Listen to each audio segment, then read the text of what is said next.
रात के 2 बज रहे थे। गौरी की आंखों से नींद हमेशा की तरह गायब थी। छत की तरफ देखती वह उन्हीं पुरानी यादों में खोई हुई थी, जो यादें कभी उसके जीवन का सुकून थी और उन यादों की खुशी में नींद नहीं आती थी। आज वही यादें दर्द बनकर उसकी नींद उड़ा देती हैं। महीनों बीत गए हैं। अब तो जैसे रात को जागना उसकी आदत में शुमार हो गया है। मुश्किल से कोशिश करके कुछ देर आंखें बंद किए लेटी रहती। कभी कभी जब बेचैनी ज़्यादा बढ़ जाती तो कुछ बूंदें आंसुओं की बहाकर तकिए में समा जाती। सुबह जब उसकी माँ या छोटी बहन गिरिजा उसका बिस्तर सही करती तो उसके तकिए को देखकर समझ जाती कि रात फिर उन्हीं यादों से घायल किया है उसे। कितनी बार दोनों रात को उसके पास सोने की जिद करती, पर गौरी उनकी एक नहीं चलने देती।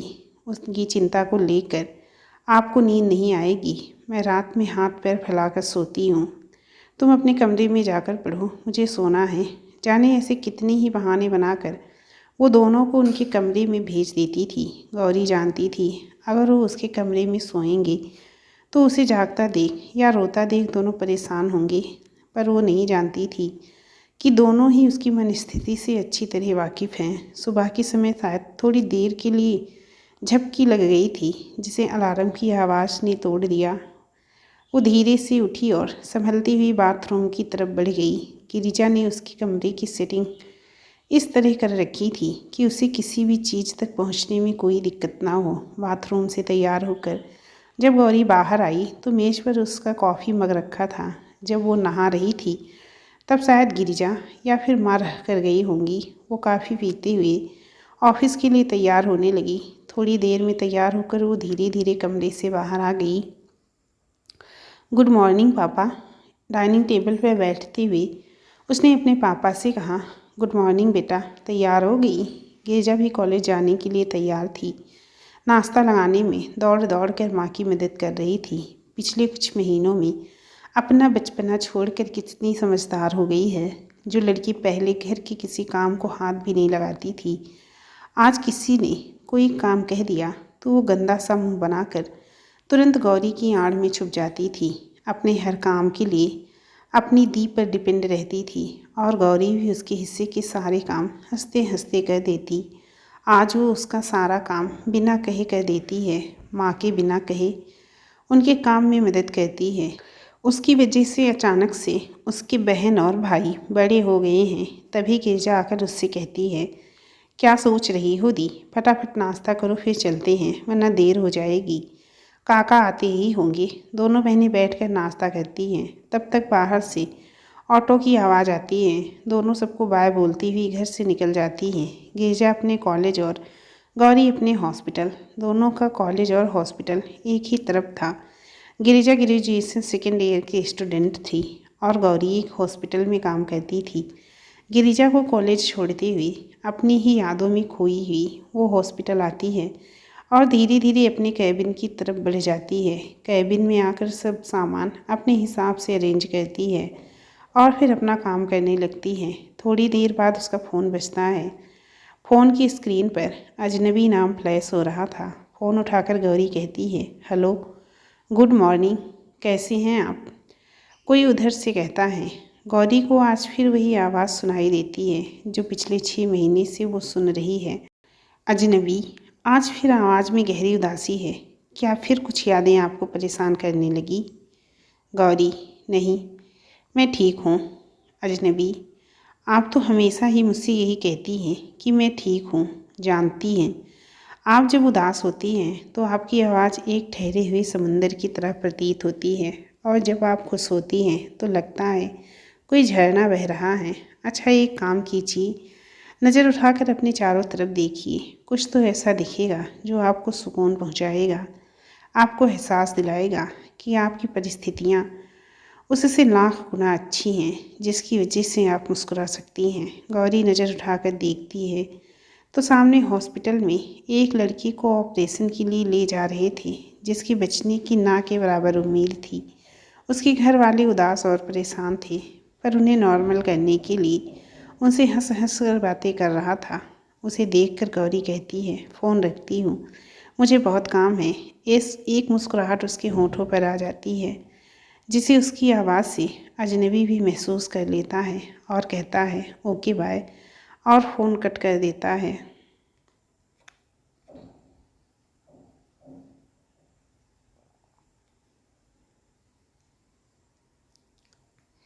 पता नहीं कैसा जादू है उसकी आवाज़ में जो उसका खोया हुआ आत्मविश्वास दोबारा लौटने लगता है। हाँ, दोबारा ही तो है।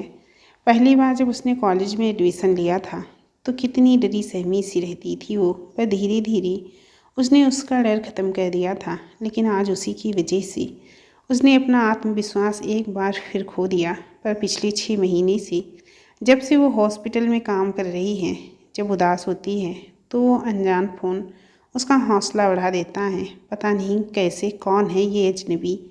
हाँ, यही नाम तो सेव कर रखा है उसने अपने फ़ोन में। पता नहीं कैसे उसकी उदासी को महसूस कर लेता है या कहीं कुछ छुप कर देखता है। लेकिन पिछले महीनों में जाने कितनी बार ही उसने फ़ोन किया है जिससे गौरी के चेहरे की मुस्कान लौट आती है और उसका आत्मविश्वास फिर जाग उठता है। ज़िंदगी जीने की ख्वाहिश फिर जाग जाती है। वरना एक समय तो ऐसा था जब जीने की इच्छा ही छोड़ चुकी थी गौरी। उदास तो गौरी को वो भी नहीं देख पाता था। उसकी सबसे डरने की आदत ये उसे बिल्कुल पसंद नहीं थी। उसकी डांट, गुस्से और फिक्र ने गौरी में एक अलग आत्मविश्वास भर दिया था। एक समय तो ऐसा था जब उसके बिना रहना बिल्कुल ऐसा था जैसे किसी गमले से पौधे को उखाड़ दिया जाए या फिर किसी मछली को पानी से निकाल दिया जाए। पर वो तो अचानक उसकी ज़िंदगी से ऐसे गायब हुआ कि उसने गौरी को पलट कर देखने की भी ज़रूरत ही नहीं समझी। गौरी जिंदा भी है या नहीं, कहाँ है, कैसी है। उसने तो जैसे उस हादसे के बाद गौरी की तरफ से अपनी आंखें ही फेर ली। पर वो जाते जाते ले गया गौरी की शांति, सुकून और वो सारा आत्मविश्वास जो उसने गौरी में भरा था। मैडम, डॉक्टर साहब कितने बजे बैठेंगी? किसी ने उससे पूछकर उसे ख्यालों के समंदर से बाहर निकाल लिया। बस 15 मिनट में आती ही होंगी, उसने मुस्कुराकर जवाब दिया। फिर अपने काम में लग गई। काम करते हुए उसे समय का पता ही नहीं चला। दोपहर में नेहा आकर कहा, चल फटाफट खाना खा ले, फिर एक ऑपरेशन का शेड्यूल है, उसमें मेरी भी ड्यूटी है। और वो दोनों खाना खाने लगी। खाना खाने के बाद नेहा ऑपरेशन के लिए चली गई। वो फिर अपनी सोच में डूब गई। नेहा इसी हॉस्पिटल में नर्स थी। उससे उसकी दोस्ती तब हो गई थी जब वो खुद इस हॉस्पिटल में एडमिट थी। नेहा सुबह शाम उसका चेकअप करने आती थी। दोनों कुछ देर बातें करती। नेहा उसे मोटिवेट करती थी।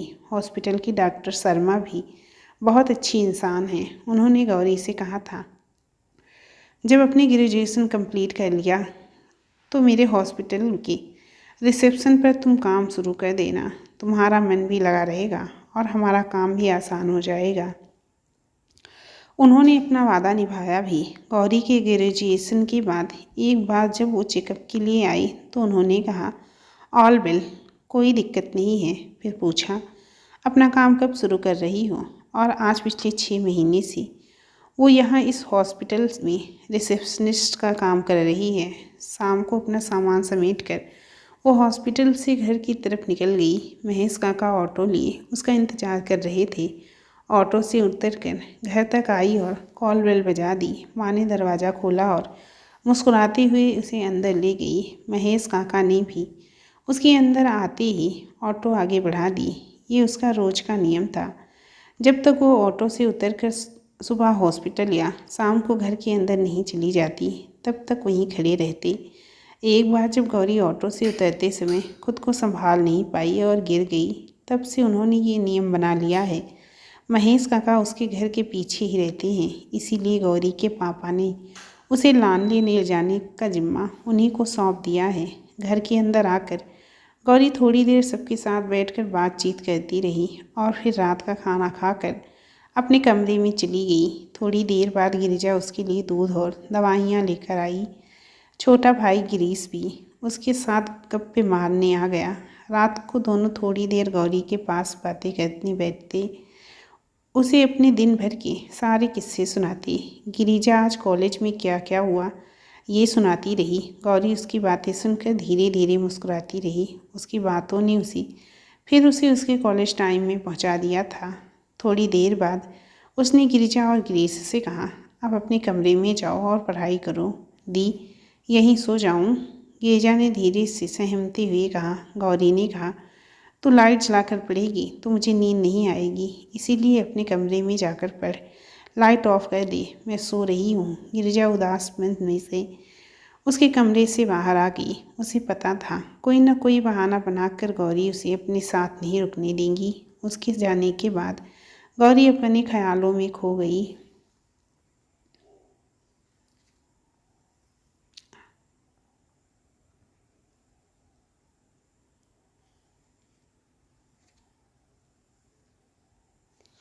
कॉलेज का पहला दिन था। गौरी डरी सहमी सी कॉलेज के गेट पर ऑटो से उतरी और अंदर की तरफ चली गई। एडमिशन के समय तो पापा के साथ आई थी, पर आज क्लासेस का पहला दिन था। उसके स्कूल की किसी भी सहेली ने इस कॉलेज में एडमिशन नहीं लिया था। जैसे ही गौरी बिल्डिंग तक पहुंची, बाहर ही कुछ लड़के और लड़कियों के ग्रुप में उसे रोक लिया।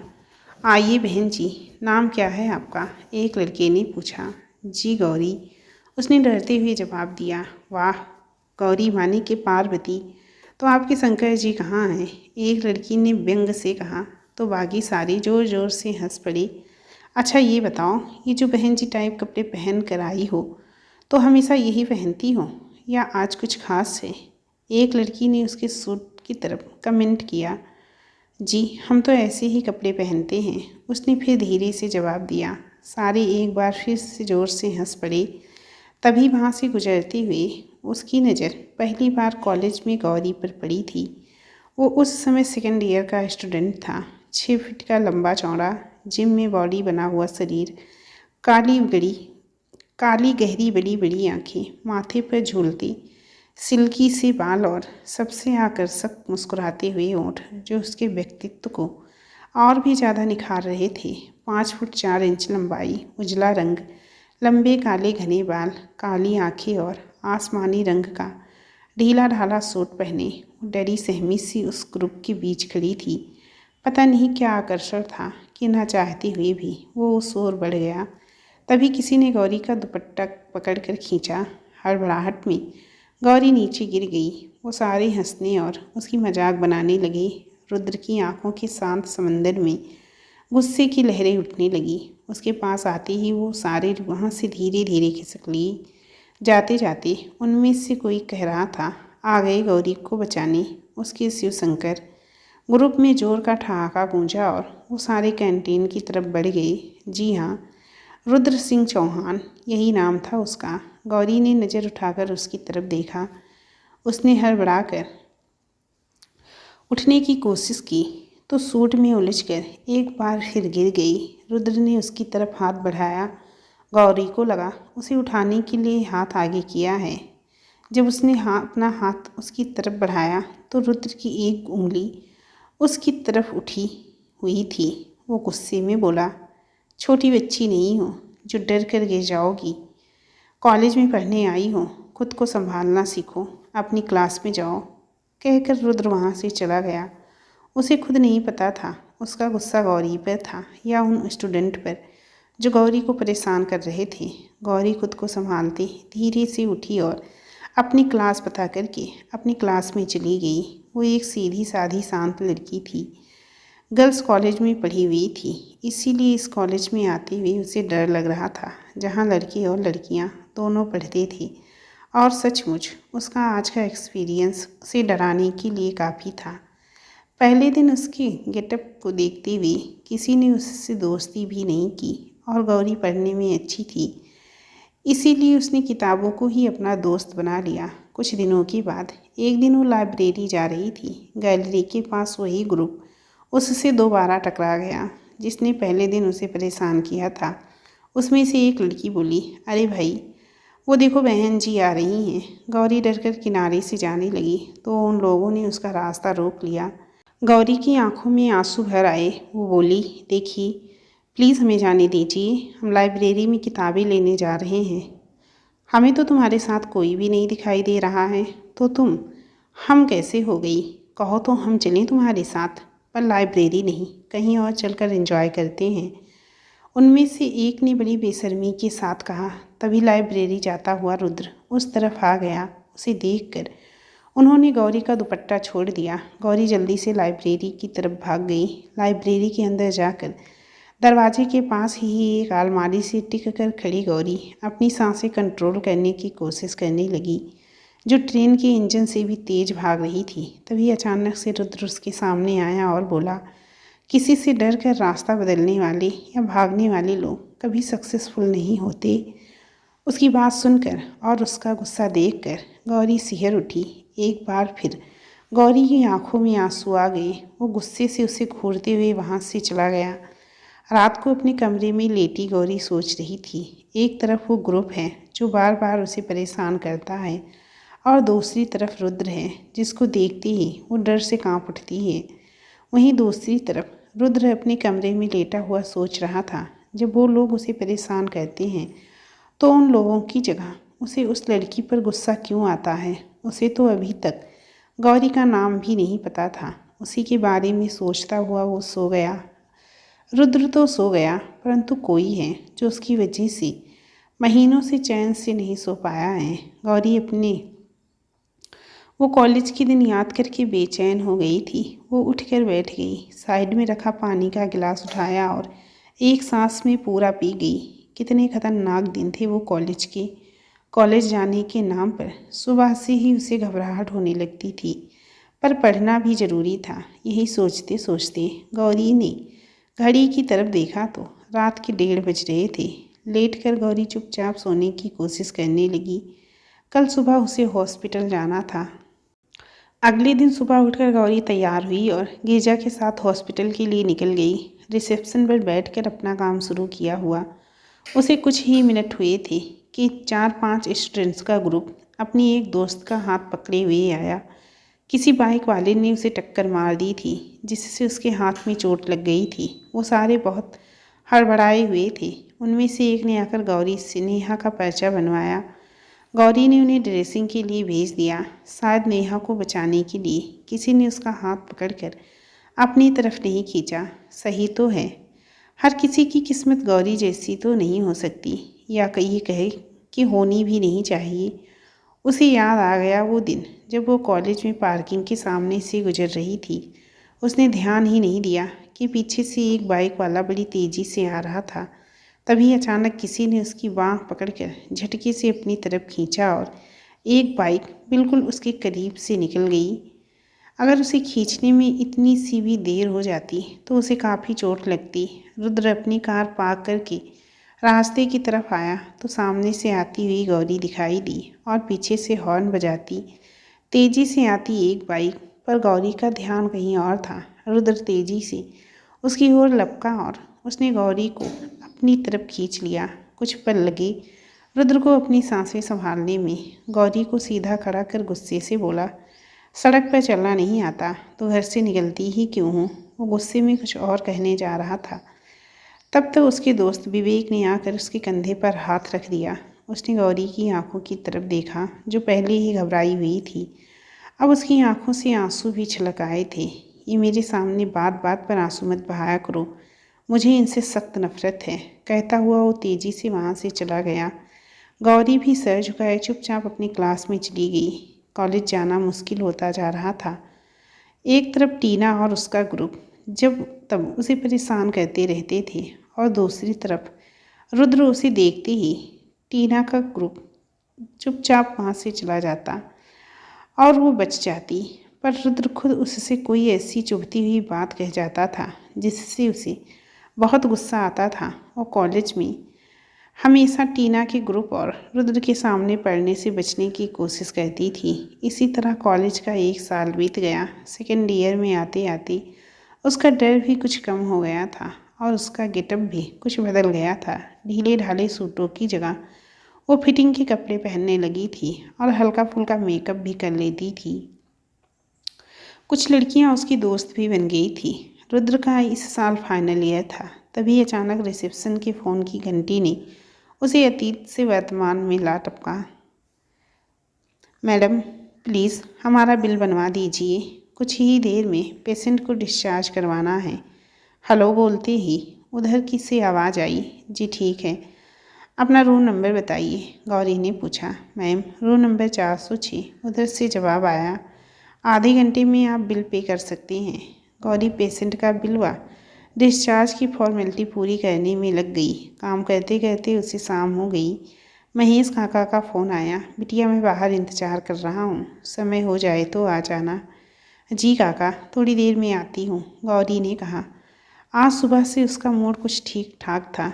शायद इसी कारण अजनबी का फ़ोन नहीं आया था, क्योंकि जिस दिन वो उदास होती उसका फ़ोन ज़रूर आता था। थोड़ी देर में उसने सामान समेटा और घर आ गई। घर पर उसके चाचा चाची और उसके बच्चे आए हुए थे।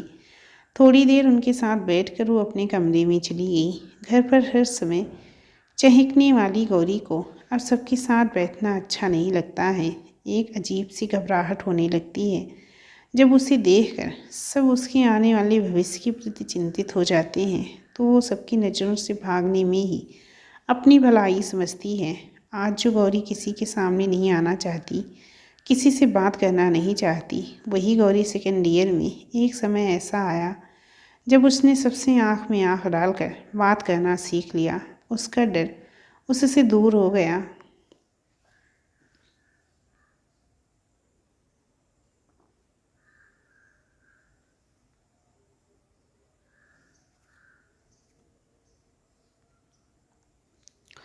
उस दिन गौरी ने पीले रंग का सूट पहना था। वो बिल्कुल सूरजमुखी का फूल लग रही थी। रुद्र के साथ सामने से आते हुए विवेक ने जब उसको देखा तो रुद्र को कोहनी मारकर उसकी तरफ इशारा किया। अपने फ़ोन में लगे रुद्र ने नज़र उठाकर उसकी तरफ देखा और दूसरी तरफ चला गया। तभी टीना और उसका ग्रुप गौरी के सामने आकर खड़ा हो गया। ओह, आज तो बहन जी सरसों का खेत लग रही हैं। उनमें से एक अपने बालों में हाथ घुमाते हुए बोला। इसीलिए तुम सारे मक्खियों की तरह भिन भिनाते हुए यहाँ तक आ गए। गौरी ने तुनक कर जवाब दिया। अरे वाह, बहन जी के मुंह में तो जुबान भी आ गई। टीना ने कहा। जुबान तो हमेशा से ही थी, पर आप लोगों के साथ बातें करके उसे गंदा नहीं करना चाहती थी। गौरी का फिर जवाब आया। लड़की अपनी हद में रहे, आज कुछ ज़्यादा ही उछल रही है। उनमें से कोई बोला। मैं अपनी हद में ही हूँ और अपनी हद जानती हूँ, पर अगर आप लोगों ने अपनी हद पार करने की कोशिश की तो मैं डीन सर से आपकी कंप्लेन कर दूंगी, गौरी ने भड़कते हुए जवाब दिया। उनमें से एक ने जब गौरी के दुपट्टे की तरफ हाथ बढ़ाया तो गौरी 2 कदम पीछे हट गई और उसकी तरफ उंगली दिखाते हुए बोली। आज हिम्मत की है, दोबारा मत कहना, वरना ये हाथ किसी लड़की का दुपट्टा पकड़ना तो क्या, खाना पकड़ने लायक भी नहीं बचेगा। गौरी का ये रूप देखकर वो सारे कुछ देर के लिए शॉक्ड हो गए। उसको उसी हाल में छोड़कर गौरी लाइब्रेरी की तरफ बढ़ गई। रुद्र और विवेक उन लोगों को देखकर वहीं साइड में एक पिलर के पीछे खड़े हो गए थे। गौरी के जाने के बाद विवेक रुद्र से बोला। भाई, आज इसको क्या हुआ? रुद्र भी मुस्कुराता हुआ लाइब्रेरी की तरफ चल पड़ा और बोला। चल एक और डेमो दिखाता हूँ। लाइब्रेरी में पहुंचकर रुद्र ने गौरी को ढूंढा और उससे बोला। अरे वाह, आज तो भीगी बिल्ली शेरनी बन गई, बधाई हो। आज कोई ताना नहीं मारोगी? बाय द वे, ये शेरनी पंजा भी मारती है, गौरी ने टसन से कहा। हाँ, अभी बाहर डेमो देखा है, पर शेरनी शेरों को पंजा नहीं मारती, रुद्र ने जवाब दिया। फिर मुस्कुराते हुए बोला। ये जो पंजा मारना सीखा है ना, ये उन्हीं तानों का नतीजा है जो पिछले 1 साल से सुन रही हो। मतलब क्या है आपका? गौरी बोली। मतलब भी समझ जाओगी धीरे धीरे। भीगी बिल्ली को शेरनी इसीलिए तो बनाया है जिससे शेर की बातें समझ आने लगी। इतना कहकर रुद्र मुस्कुराते हुए विवेक के साथ लाइब्रेरी से बाहर चला गया।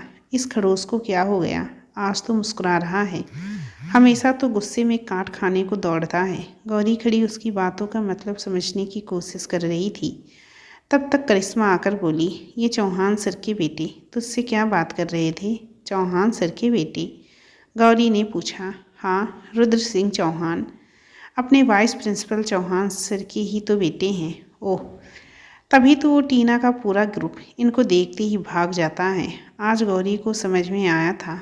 चल कैंटीन चलते हैं, गौरी ने करिश्मा से कहा और दोनों कैंटीन की तरफ चल दी। खाना खा लो।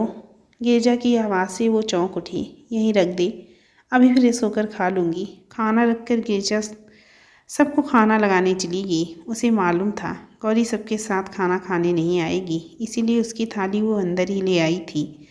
रुद्र लाइब्रेरी से निकलकर बाहर गार्डन में घास पर बैठकर पढ़ाई कर रहा था। तभी विवेक उसके कंधे पर झूलता हुआ बोला, क्या बात है, आज तो तेरी गौरी चंडी बन गई। हाँ यार, आज तो उसे देखकर एक बार को मैं भी सन्न रह गया था। रुद्र बोला, अब तो उसे अपने दिल की बात बता दे।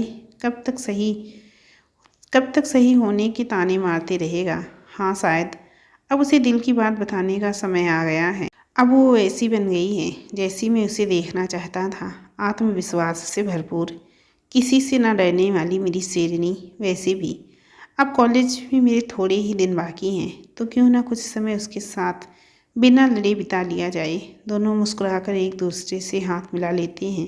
कब?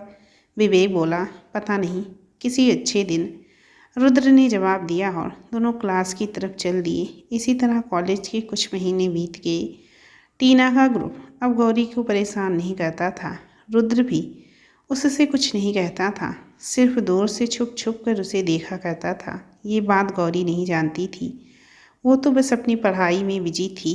गौरी ने कपड़े बदलकर खाना खाया और हाथ धोकर खिड़की के पास आकर बैठ गई। फरवरी का महीना था, हल्की हवा अंदर आ रही थी और उसके साथ सामने बगीचे में लगे गुलाब की खुशबू भी उसके पास आ रही थी। गौरी ने शॉल लपेट कर आंखें बंद कर ली। वैसे तो आजकल फरवरी का महीना प्रेम का महीना कहलाता है। हमारा सारा युवा वर्ग वैलेंटाइन डे वीक में बिजी रहता है। Rose day, teddy day, Valentine day मनाते मनाते हम ये भूल गए कि हमारे देश के सबसे मशहूर शादीशुदा जोड़ी का विवाह भी इसी महीने में हुआ था। जी हाँ, भगवान शिव और माता पार्वती।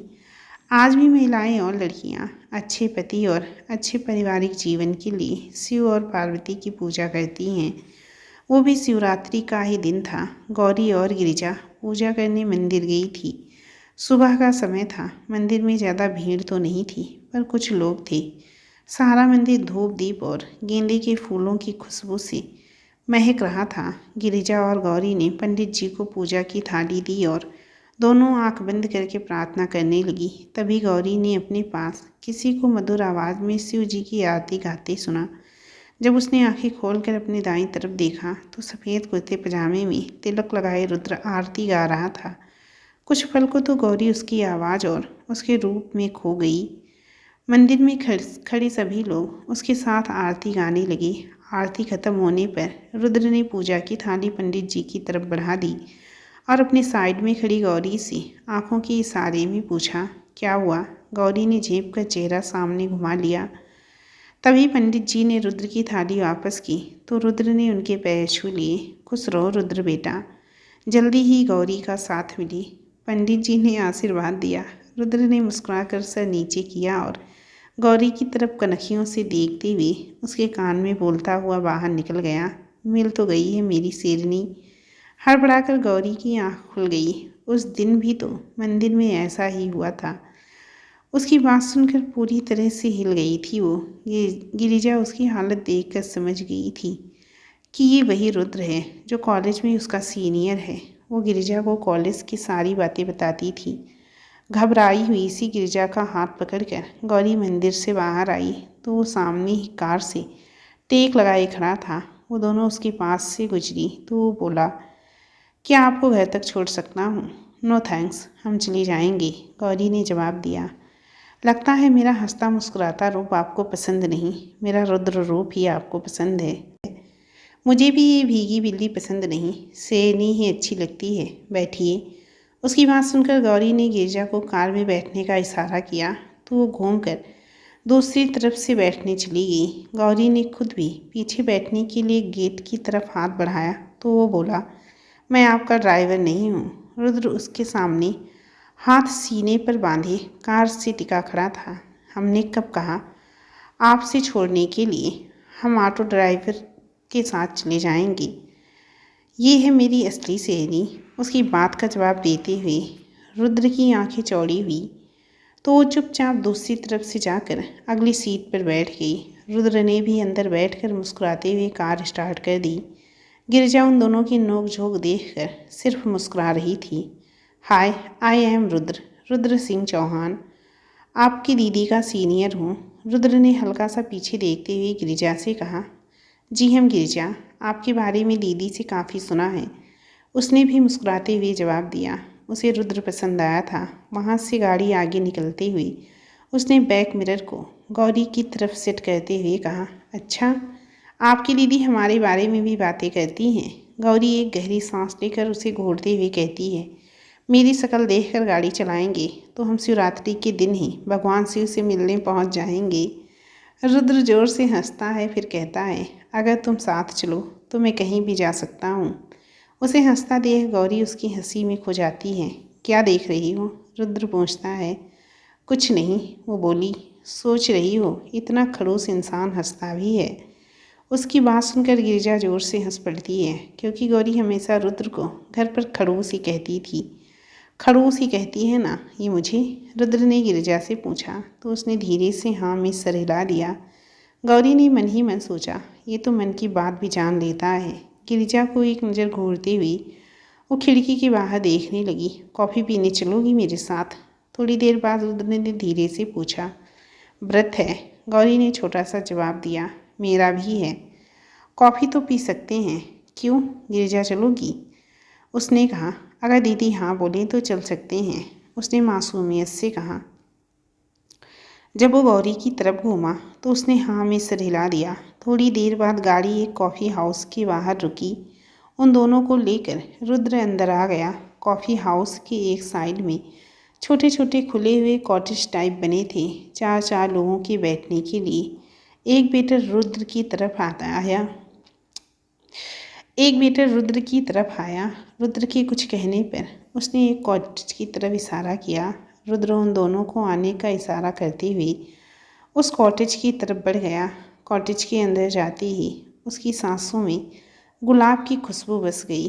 पूरा कॉटेज लाल गुब्बारे और गुलाबों से सजा हुआ था। रुद्र ने एक कुर्सी खींची और गौरी को बैठने का इशारा किया। गौरी बैठ गई। आज उसकी धड़कनें बहुत तेज चल रही थी। गिरिजा भी बैठ गई।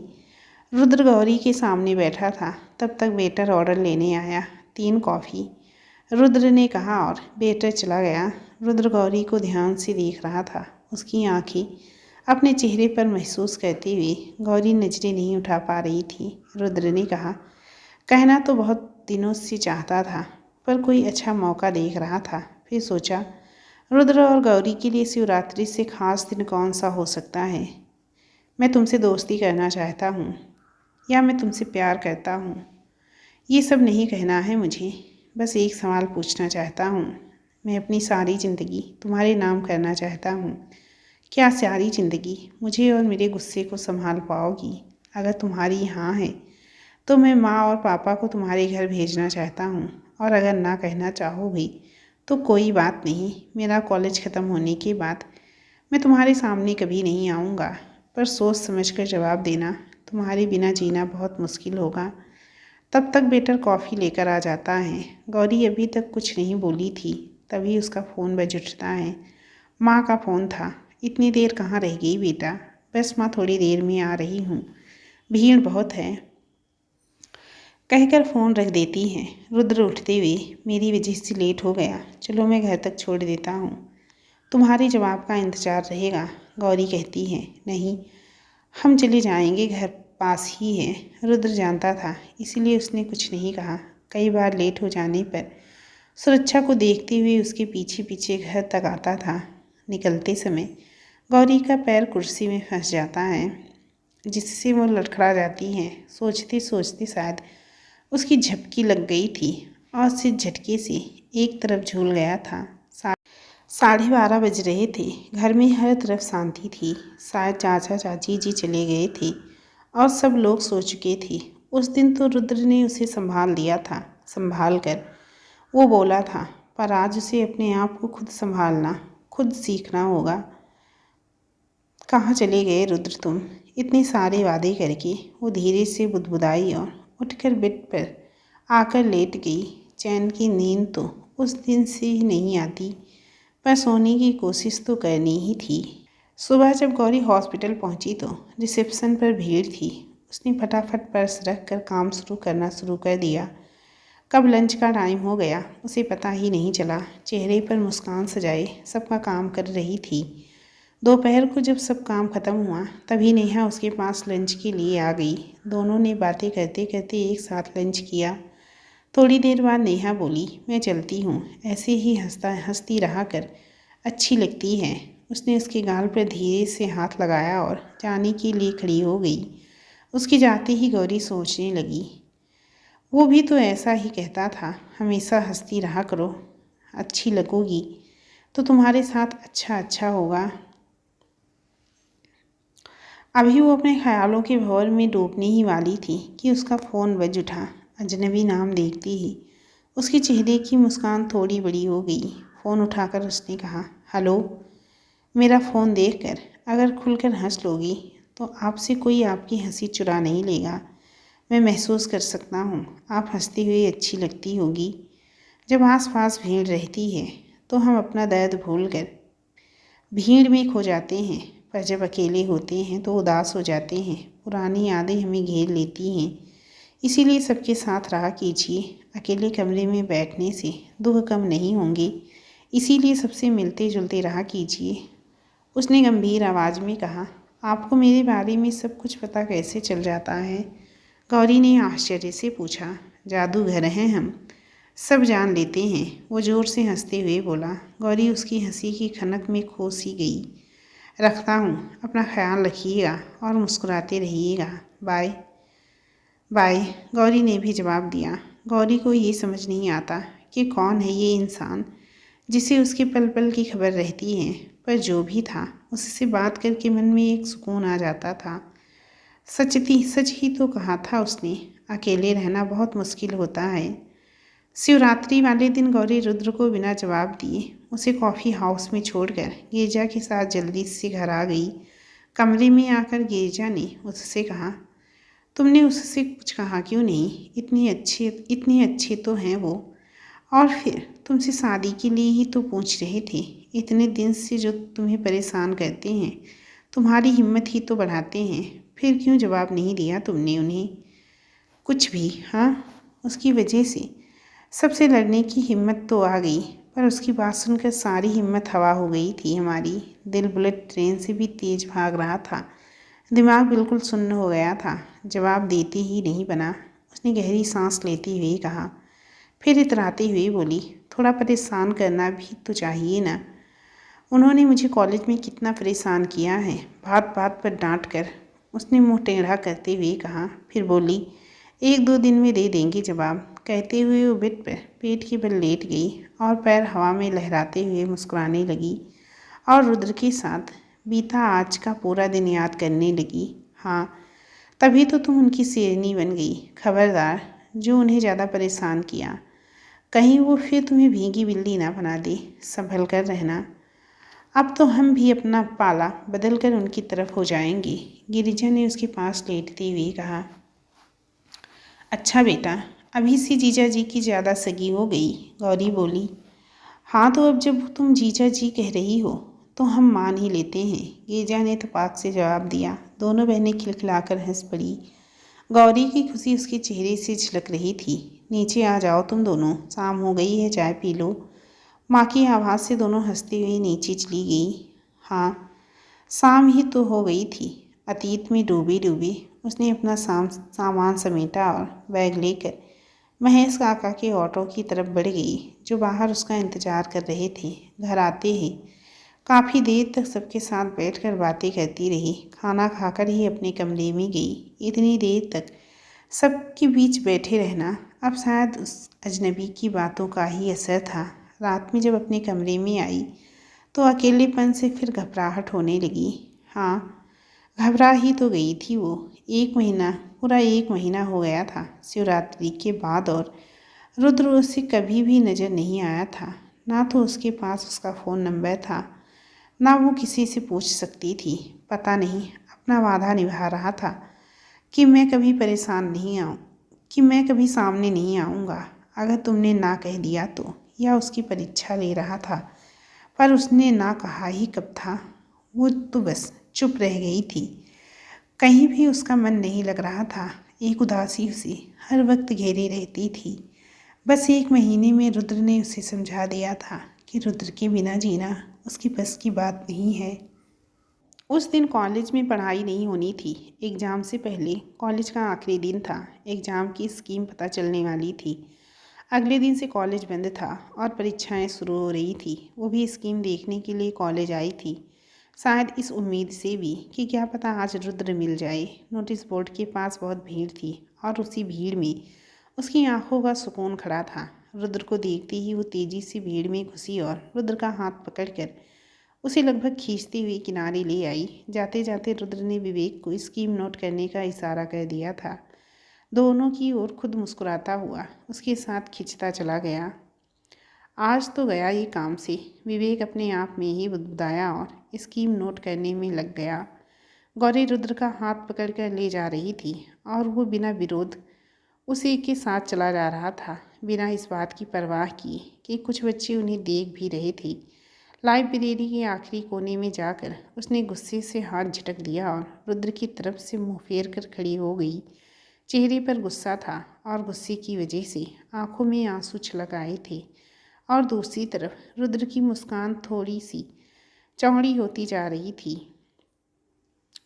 इतनी जोर से झटकने के लिए हाथ पकड़ा था और चेहरा घुमाकर ही खड़ा होना था, तो फिर मुझे यहाँ लेकर ही क्यों आई? रुद्र ने धीरे से उसके कान में सरगोशी की, फिर साइड से उसके सामने आंखों में आंखें डालकर खड़ा हो गया। गौरी ने फिर मुंह फेर लिया। रुद्र ने उसे कंधे से पकड़कर उसकी तरफ घुमा लिया और बोला, इतना गुस्सा किस बात का है? मैंने तो पहले ही कहा था अगर ना बोलोगी तो कभी तुम्हारे सामने नहीं आऊँगा। उसने गौरी का चेहरा उंगली से ऊपर उठाया। अपने आंसुओं को रोकने के लिए उसने आंखें बंद कर ली, पर 2 आंसू गालों पर लुढ़क ही गए। मैंने ना कब बोला? उसने तड़पते हुए कहा। तो हाँ भी तो नहीं बोला था ना? रुद्र उससे बोला। उसके सीने पर ताबड़तोड़ घूंसे बरसाते हुए गौरी बोली, जब कुछ बोला ही नहीं था तो तुम गायब कैसे हो गए? जब आप सुनने के लिए रुक जाते। जानते भी हो ये 1 महीना कैसे काटा है मैंने? जानता हूँ, जैसे मैंने काटा है। वो उसकी चलते हुए हाथ नीचे करते हुए कहता है, फिर हाथ छुड़ाने की कोशिश करती हूँ। गौरी को पकड़कर अपने सीने से लगा लेता है। दोनों की धड़कनों में एक अजीब सा सुकून आता है। फिर कितनी ही देर दोनों यूं ही खड़े रहते हैं। थोड़ी देर बाद रुद्र उसे खुद से अलग करके उसके आंसू पोंछते हुए कहा, ड्राइव पर चलोगी मेरे साथ? वैसे भी आज कॉलेज का आखिरी दिन है। गौरी ने हाँ में सर हिलाया और बोली, पर स्कीम विवेक नोट कर लेगा, मैं व्हाट्सएप कर दूंगा। रुद्र ने जवाब दिया, पर मेरा नंबर? उसने फिर पूछा। है मेरे पास। वो मुस्कुराया, गुस्से से उसे घूरती हुई। और मुझे अपना नहीं दिया? इतने दिन से आपका वो दोस्त भी नहीं दिखाई दिया। विवेक नाम है उसका, और वो तो हमेशा मेरे साथ होता था जब मैं तुम्हें छुप छुप के देख रहा होता था।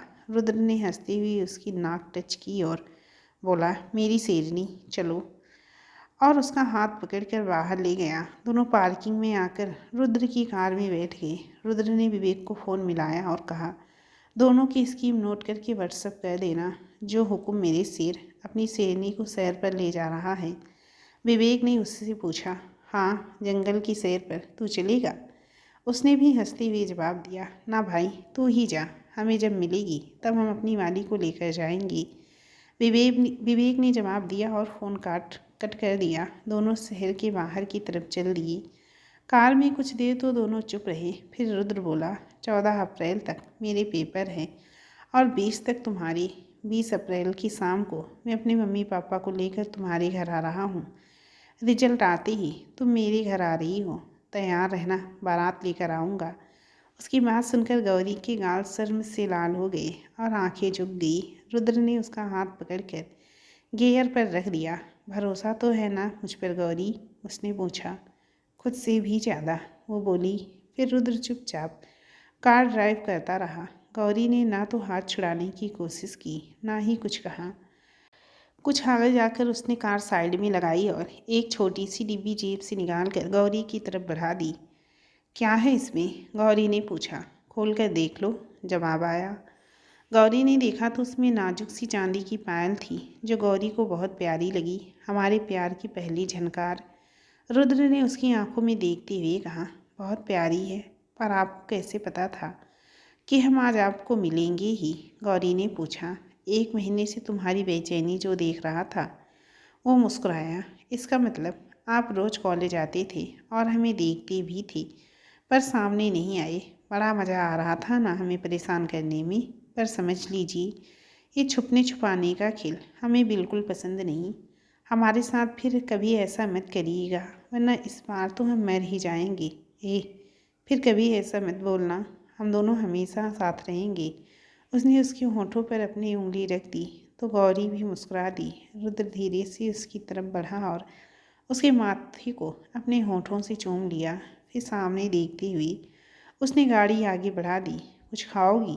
आगे एक अच्छा रेस्टोरेंट है। रुद्र ने पूछा। कॉफ़ी पियेंगी? गौरी ने कहा और हंस दी। उसे उसकी पहली मुलाकात याद आ गई। खुश तो हो गौरी? वो बोला। बहुत ज़्यादा। लगता है कोई सपना देख रहे हैं, गौरी ने जवाब दिया। तुम्हारे हर सपने को मैं हकीकत में बदल दूंगा, रुद्र ने प्यार से कहा। गौरी चुप हो गई, बाहर देखने लगी। थोड़ी देर में वो पलटकर गौरी की तरफ देख लेता और मुस्कुरा उठता। सामने देखकर गाड़ी चलाइए ना, क्या कर रहे हैं? गौरी ने उसे टोका। इतने दिनों बाद चैन से तुम्हें देख रहा हूँ, देखने दो ना, उसने जवाब दिया। अगर देखने का इतना ही शौक़ है तो गाड़ी एक तरफ लगाइए और आराम से बैठकर देखते रहिए, हमें कहीं नहीं जाना, गौरी ने कहते हुए सामने की तरफ देखा। जैसे ही उसने सामने देखा, एक साइकिल वाला अचानक बीच सड़क पर आ गया। रुद्र, गौरी तेज से चिल्लाई। रुद्र ने सामने देखकर जब तक गाड़ी काटी, कार बहुत तेज स्पीड में जाकर डिवाइडर से टकरा गई। साइकिल वाला तो बच गया, पर वो दोनों कार में ही फंस गए।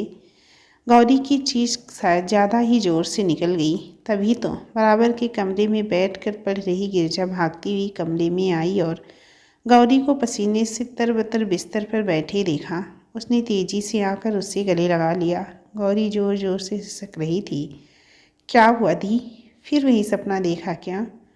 उसने पूछा और पानी का गिलास उसकी तरफ बढ़ा दिया। पानी पीकर गौरी अपनी तेज़ सांसें को नियंत्रित करने की कोशिश करने लगी। शांत हो जाओ दी, क्यों उसी बारे में सोचती रहती हो? उस सब को भूलकर अपनी ज़िंदगी में आगे बढ़ो, गिरिजा ने उसे समझाते हुए कहा। आगे कैसे चलूं गिरिजा? पैर उस हादसे ने छीन लिया और हिम्मत रुद्र अपने साथ ले गया। ऐसा लगता है अब ज़िंदगी इसी जगह खड़े खड़े बीत जाएगी, गौरी सिसकते हुए बोली। ऐसा नहीं कहते हैं दी, संभालो अपने आप को, गिरिजा ने समझाया। पता नहीं कहाँ खो गया वो गिरिजा। कहा था मैंने उससे, अगर वो इस तरह बार बार छुप गया तो मैं जी नहीं पाऊंगी उसके बिना। फिर क्यों चला गया वो? सुबह सुबह कर रोती गौरी को गिरिजा ने धीरे से बेड पर लिटा दिया और वहीं उसके पास लेट गई। उसको सुलाने के लिए उसका सिर सहलाती रही कि शायद उसे नींद आ जाए। टक्कर इतनी जोर की थी कि गौरी तुरंत बेहोश हो गई। उसे जब होश आया तो हॉस्पिटल में थी। दर्द की दवा के कारण दर्द तो नहीं था, पर दिमाग एकदम सुन्न हो गया था। माँ, पापा, गिरिजा, गिरीश, डॉक्टर्स की टीम उसे घेरे खड़ी थी। माँ उसके पास बैठी धीरे धीरे उसके सर पर हाथ फेर रही थी। सबसे बात करके जब सामने के कैलेंडर पर उसकी नज़र पड़ी तो डेट 5 दिन आगे बढ़ चुकी थी। इसका मतलब वो 5 दिन से बेहोश थी। इतनी भी क्या लगी है उसे कि उसे 5 दिन तक होश नहीं आया। उसने सोचा। जब उसने अपने शरीर पर निगाह डाली तो चादर के नीचे एक पाँव उसको छोटा लगा। उसकी नज़रों के सवालों को समझते हुए डॉक्टर ने उससे कहा, जब आपको हॉस्पिटल लाया गया तो आपके पैर का निचला हिस्सा बुरी तरह कुचला हुआ था, जिस कारण घुटने के कुछ नीचे से काटकर उसे शरीर से अलग करना पड़ा। इतना कहकर डॉक्टर और उसकी टीम कमरे से बाहर चले गए। माँ, पापा भी नम आँखों से उसे हौसला बंधाते रहे। वो वहाँ क्यों थी, किसके साथ थी? माँ पापा ने उससे कुछ भी नहीं पूछा। थोड़ी देर उससे बात करके उसे आराम करने को बोल सब कमरे से बाहर निकल गए। उसने आँख के इशारे से गिरिजा को अपने पास बुलाया। रुद्र कहाँ है? गौरी ने पूछा। पता नहीं दी। उन्हें आपके एक्सीडेंट के बारे में पता भी है या नहीं? वो तो अभी तक यहाँ नहीं आए। तो मैं तुम लोगों को कहाँ मिली? गौरी ने पूछा। मतलब? हमें तो अस्पताल से फ़ोन आया था तो हम भागे भागे यहीं आ गए। क्या रुद्र तुम्हारे साथ थे? गिरिजा ने पूछा। हाँ, मैं और रुद्र उस दिन ड्राइव पर गए थे और वहीं हमारा एक्सीडेंट हुआ। पर अब कहाँ है? गौरी बोली। गिरिजा ने भी अपने कंधे उचका दिए। रुद्र के बारे में उसे कुछ भी नहीं पता था, ना ही उसका कोई फ़ोन नंबर था जिससे वो उससे कॉल कर पाती, ना ही वो कभी फिर उससे मिलने या उसे देखने आया। आता भी क्यों? उसकी शेरनी अपाहिज जो हो चुकी थी। उस दिन से आज का दिन है। उस हादसे के बारे में किसी ने गौरी से कुछ भी नहीं पूछा। सब बस उसे प्रोत्साहित करते रहते थे। कभी कभी उससे लगता एक्सीडेंट का केस था। ना पुलिस ने कुछ पूछा, ना घर वालों ने कुछ पूछा। ऐसा क्यों है? पर उसके सवालों का कोई जवाब नहीं था। अगले दिन गौरी कुछ ज़्यादा ही उदास थी। गिरिजा के साथ हॉस्पिटल के लिए निकल गई। वहाँ सुबह सुबह कुछ ज़्यादा काम नहीं था, पता नहीं क्यों। पर आज उसका मन किया अजनबी से बात करने का। उसने अपना फ़ोन उठाया, फ़ोन नंबर निकाला। कई बार स्क्रीन पर हाथ घुमाते हुए उसने नंबर डायल कर दिया, पर नंबर बिजी देख उसने फ़ोन काट कर वापस रख दिया। अजनबी ने किसी से बात करते समय जब गौरी की कॉल देखी तो वो बोला, मैं आपसे बाद में बात करता हूँ, अभी किसी की कॉल आ रही है। देखिए, मेरी बात समझने की कोशिश कीजिए। वो आपके बिना नहीं जी पाएंगी। हर दिन, हर पल, हर समय उसकी आंखों में आपका अक्स दिखाई देता है। दिन रात वो आपके लिए बेचैन रहती हैं, वैसी ही जैसे पिछली बार आपकी जुदाई के बाद थी। इस तरह छुप छुप कर रहना ठीक नहीं है। एक बार उससे मिल लीजिए प्लीज़, उधर से रिक्वेस्ट करते हुए कहा गया। तुम समझने की कोशिश करो, वो मुझे इस हालत में नहीं देख पाएगी। अजनबी बोला। वो आपको किसी भी हालत में देख सकती है, पर बिना देखे नहीं रह सकती है। मेरी बात मान जाइए। बस एक बार उससे मिल लीजिए, फिर आप दोनों का जो भी निर्णय होगा मैं कभी बीच में नहीं कहूँगी। प्लीज़ एक बार मेरी बात मान लीजिए। उसने फिर रिक्वेस्ट करते हुए अपनी बात ख़त्म की। कुछ पल इंतज़ार किया, पर उधर से कोई जवाब नहीं आया तो उसने फ़ोन काट दिया। अजनबी कुछ देर अपने फ़ोन को घूरता रहा और फिर उसने कुछ सोचते हुए किसी को फ़ोन मिलाया। उसे काफ़ी देर तक कुछ समझाता रहा। उससे बात ख़त्म कर उसने दोबारा गौरी का नंबर मिला दिया। क्या बात है, आज हमारी याद किसी को कैसे आ गई? गौरी के फ़ोन उठाते ही उसने कहा, पर गौरी ने कोई जवाब नहीं दिया। लगता है बहुत उदास हैं। वो फिर बोला, क्या आपने अपनी ज़िंदगी में कभी किसी ऐसी चीज़ को खोया है जो आपकी ज़िंदगी ही हो? गौरी ने पूछा। हाँ, खोया है। अपनी ज़िंदगी को ही खो दिया है, पर देखा फिर भी जी रहा हूँ, जीने की कोशिश कर रहा हूँ। अजनबी ने जवाब दिया। पर अगर उसकी यादें जीने नहीं ना दें तो? गौरी ने फिर सवाल किया। कोशिश तो की ही जा सकती है, उसके लिए ना सही, अपने अपनों के लिए, उन सब की खुशियों के लिए जो हमें देखकर खुश होते हैं। अगर कोई हमारी ज़िंदगी में है तो हमारा है, अगर हमारी ज़िंदगी में है ही नहीं तो समझ लेना चाहिए वो हमारा था ही नहीं। उसे भूल कर आगे बढ़ जाना चाहिए। कम से कम कोशिश तो करनी ही चाहिए। उसने गंभीरता से समझाया। इतने महीनों से कोशिश ही तो कर रही हूँ, पर अब नहीं होता। एक बार वो सामने आकर कह तो देता। क्यों छुप गया वो मेरी आंखों के सामने से? क्या मेरे इस पैरों के कारण? उसकी प्यार से भरी आंखें मुझे सोने नहीं देती हैं। आंखें बंद करते ही उसकी मुस्कान आंखों में तैर जाती है। उसकी आवाज़ कानों में गूंजती रहती है। उसका स्पर्श अपने होठों पर, अपने माथे पर, अपने हाथों पर हर पल मैं महसूस करती हूँ। जानती हूँ उसके लायक नहीं रही हूँ, पर फिर भी उसे देखना चाहती हूँ। उससे एक आखिरी बार मिलना चाहती हूँ। क्या मेरी ये तमन्ना कभी नहीं पूरी होगी? गौरी कहते कहते सिसक उठी थी। क्या पता वो आपके लायक ना रह गया हो, रुद्र ने धीरे से कहा, पर प्रत्यक्ष में बोला। अच्छा, वो आपकी ज़िंदगी से क्यों चला गया ये तो वही जानता होगा, पर किसी एक के लिए ज़िंदगी नहीं रुकती। अपने माँ बाप भाई बहनों के लिए आगे बढ़िए और खुश रहने की कोशिश कीजिए। अच्छा, अब ये सब छोड़िए, कभी कभी मूड ठीक करने के लिए एक कप कॉफ़ी पी लेनी चाहिए। अपनी सहेली के साथ सामने के रेस्टोरेंट में एक कप कॉफ़ी पी आइए, मूड ठीक हो जाएगा। मैं फ़ोन रखता हूँ, कुछ काम है। इतना कहकर फ़ोन काट देता है। उससे बात करके गौरी को कुछ अच्छा लगा। उसने नेहा से फ़ोन करके कहा, लंच में सामने कॉफ़ी पीने चलेंगे। नेहा ने हंसते हुए कहा, जो हुक्म मेरे आका, और फ़ोन काट दिया। गौरी, रुद्र, गौरी की चिल्लाते ही जब रुद्र ने सामने देखा तो साइकिल वाला रोड पर आ रहा था। एक सेकंड को तो उसका दिमाग सुन्न हो गया, पर अचानक उसे बचाने के लिए जब उसने तेज़ी से कार काटी तो वो संभाल नहीं पाया और कार बहुत तेज़ी से डिवाइडर से टकरा गई। रुद्र को एक पल के लिए तो लगा आज उसकी और गौरी की ज़िंदगी का आखिरी दिन है, पर जब उसे होश आया तो गौरी उसके बराबर में बेहोश पड़ी थी। दोनों को एयर बैग खोलने की वजह से ऊपर तो ज़्यादा चोटें नहीं आई थी, पर शायद नीचे की तरफ से टक्कर होने से पैर गाड़ी में फंस गए थे। आते जाते होश में बेहोशी की हालत में उसने महसूस किया कि वो हिल भी नहीं पा रहा है और वो फिर बेहोश हो गया। 2 दिन के बाद जब उसे हॉस्पिटल में होश आया तो सबने उससे सबसे पहले गौरी के बारे में पूछा।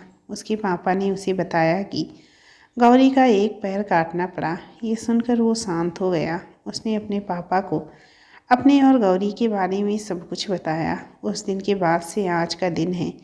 वो गौरी से कभी नहीं मिला, ना ही उसे कभी देखने आया। उसे लगा उसकी गौरी से, उसकी वजह से गौरी के साथ ये हुआ। अगर वो गौरी के सामने गया, उसे देखकर उसके घाव फिर से हरे हो जाएंगे। लंच टाइम में गौरी नेहा के साथ कॉफ़ी हाउस की तरफ चली गई। जयपुर की एक संस्था ने उसका नकली पैर लगवा दिया था।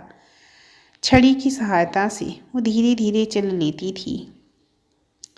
डॉक्टर शर्मा ने अपना वादा निभाया था। वो हॉस्पिटल में रिसेप्शनिस्ट का काम कर रही थी। जिंदगी धीरे धीरे पटरी पर आ गई थी, पर रुद्र की यादें थी जो लाख कोशिश करने के बाद भी दिल और दिमाग से निकल ही नहीं पा रही थी।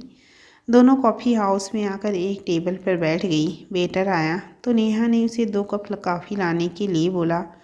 गौरी को वो दिन याद आ गया जब वो रुद्र के साथ कॉफ़ी पीने गई थी। नेहा से बातें करते करते वो कॉफ़ी हाउस में इधर उधर देख रही थी कि अचानक से उसकी नज़र सामने बैठे रुद्र पर पड़ गई। वो अपने दोस्त विवेक के साथ बैठा हंस हंस कर बातें कर रहा था। कुछ देर तो वो उसे ध्यान से देखती रही। क्या सचमुच वही है? हाँ, वही तो है। वही चेहरा, वही आंखें, वही होठ, वही बिंदास हंसी। कुछ भी तो नहीं बदला। एक बार फिर उसकी हंसी में खो गई गौरी, पर ये देखने के लिए क्या आज भी उसकी आंखों में गौरी के लिए वही प्यार है जो पहले हुआ करता था। वो उठकर उसकी तरफ बढ़ने लगी। अभी वो 2 कदम ही बढ़ी थी कि कुछ सोचकर वापस लौट आई। क्या हुआ? कहाँ चली? कहते हुए नेहा ने जब उसकी नज़रों का पीछा किया तो उसे भी रुद्र बैठा दिखाई दिया। नेहा ने तुरंत गिरिजा को मैसेज कर दिया और उसे वहाँ आने को कहा। गौरी ने अपने पर्स में से फ़ोन निकाला और एक नंबर डायल कर दिया। रिंग जाते ही रुद्र का फ़ोन बज उठा। गौरी का फ़ोन आया देख रुद्र को थोड़ा आश्चर्य हुआ। उसने धीरे से अपना फ़ोन उठाया और रिसीव करते हुए बोला, हेलो। पर आज आवाज़ फ़ोन से नहीं, सामने से आई। कैसे हो रुद्र सिंह चौहान? रुद्र ने सिर उठाकर देखा। गौरी सामने खड़ी थी। उसे सामने देख रुद्र के चेहरे पर वही पुरानी वाली मुस्कान आ गई। बैठो गौरी, कैसी हो? रुद्र ने धीरे से कहा। सिंपैथी दिखाने का इतना ही शौक़ है तो सामने से आकर दिखा देते, मैं बुरा नहीं मानती। अनजानों की तरह फ़ोन क्यों करते रहे? गौरी ने गुस्से से कहा। सिंपैथी तो तुम्हें मैंने कभी भी नहीं दिखाई, याद करो, कॉलेज के टाइम पर भी नहीं। मैंने तो हमेशा अपना समझकर फ़ोन किया। अजनबी तो तुम्हें लगा था। मैं तो हमेशा से ही तुम्हारा दोस्त था। खैर छोड़ो उन पुरानी बातों को और सुनाओ, कैसी हो? उसने लापरवाही से सवाल किया। जैसी भी हूँ, तुम्हारे सामने ही हूँ।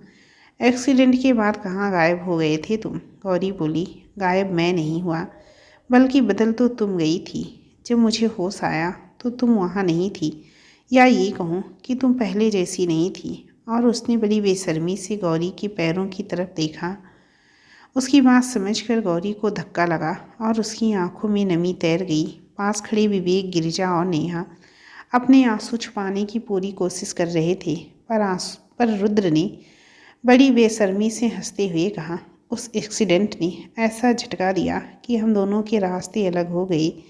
लेकिन हाँ, फिर भी पुरानी दोस्ती मुझे कभी कभी तुम्हें फ़ोन करने पर मजबूर कर देती है।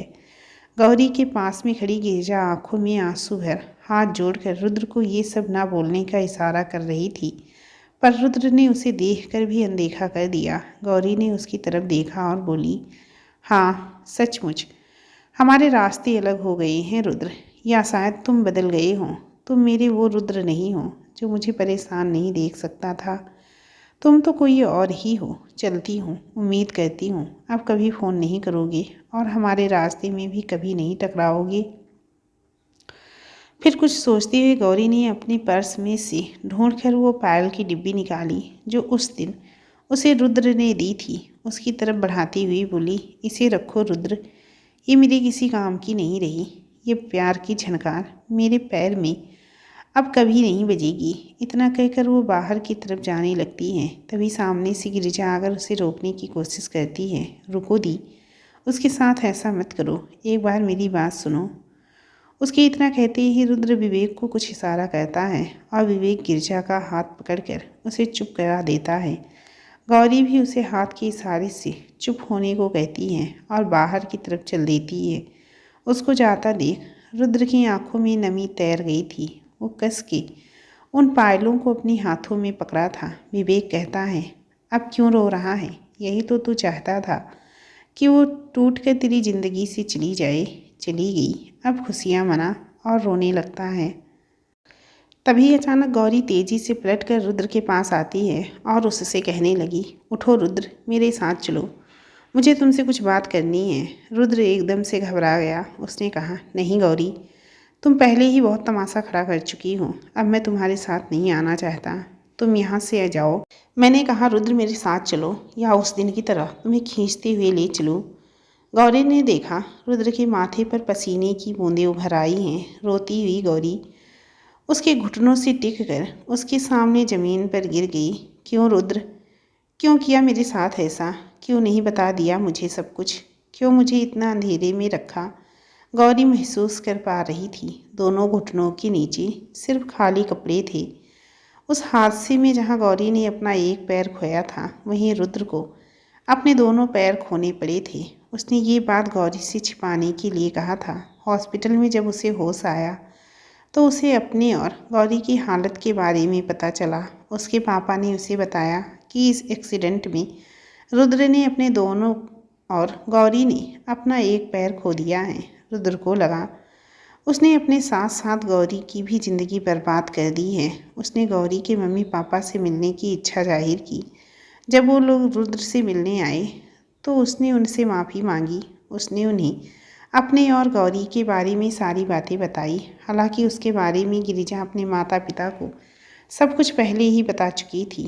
वो लोग उससे नाराज़ भी थे, पर उससे मिलकर और उसके हाल को देखकर उन्होंने उससे कुछ भी नहीं कहा, चुपचाप उसे माफ़ कर दिया। रुद्र ने उनसे ये भी कहा कि गौरी को उसकी हालत के बारे में कोई भी ना बताए और उससे कोई भी सवाल ना करे।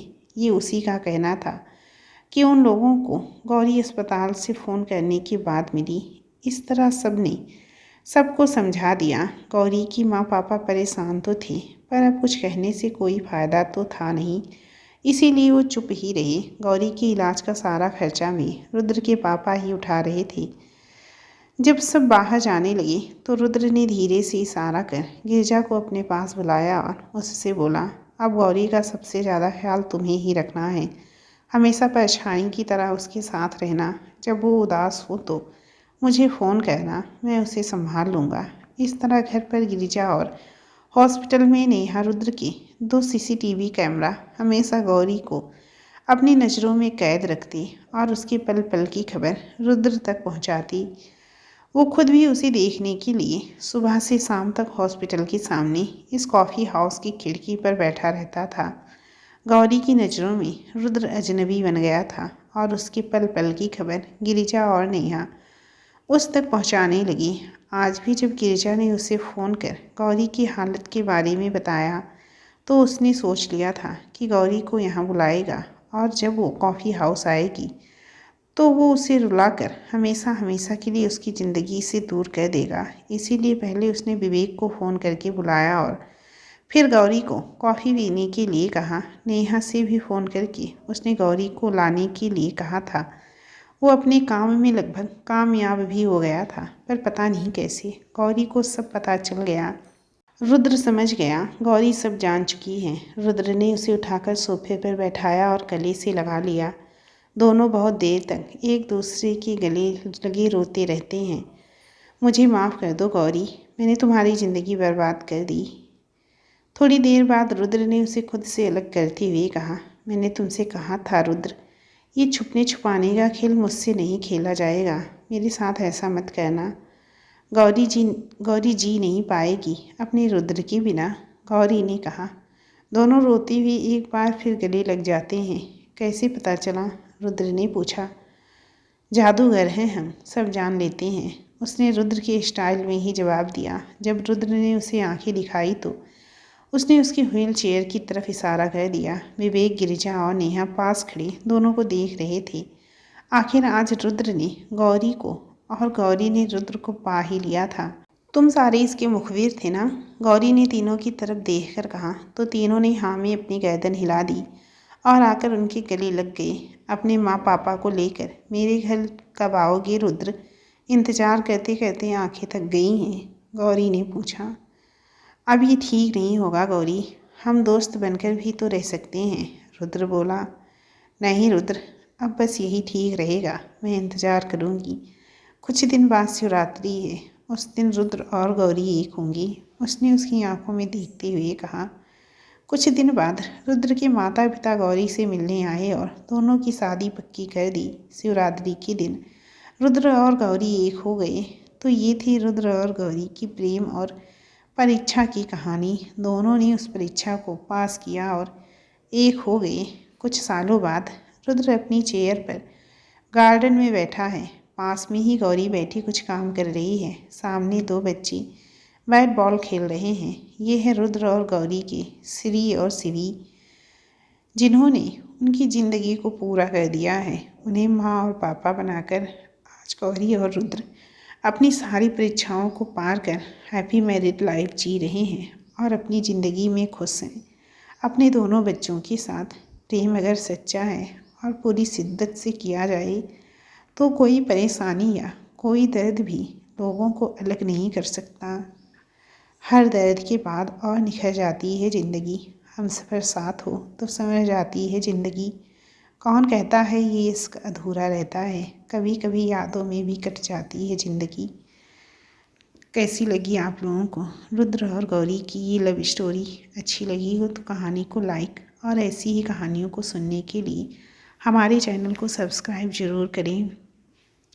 और हाँ, जो लोग रोमांटिक कहानियाँ सुनना चाहते हैं तो हमारे एक चैनल का लिंक मैं नीचे कमेंट बॉक्स में दे रही हूँ, वहाँ पर क्लिक करके आप लोग हमारे उस चैनल को सब्सक्राइब ज़रूर कर लें। वहाँ पर आपको रोमांटिक कहानियाँ सुनने को मिलेंगी।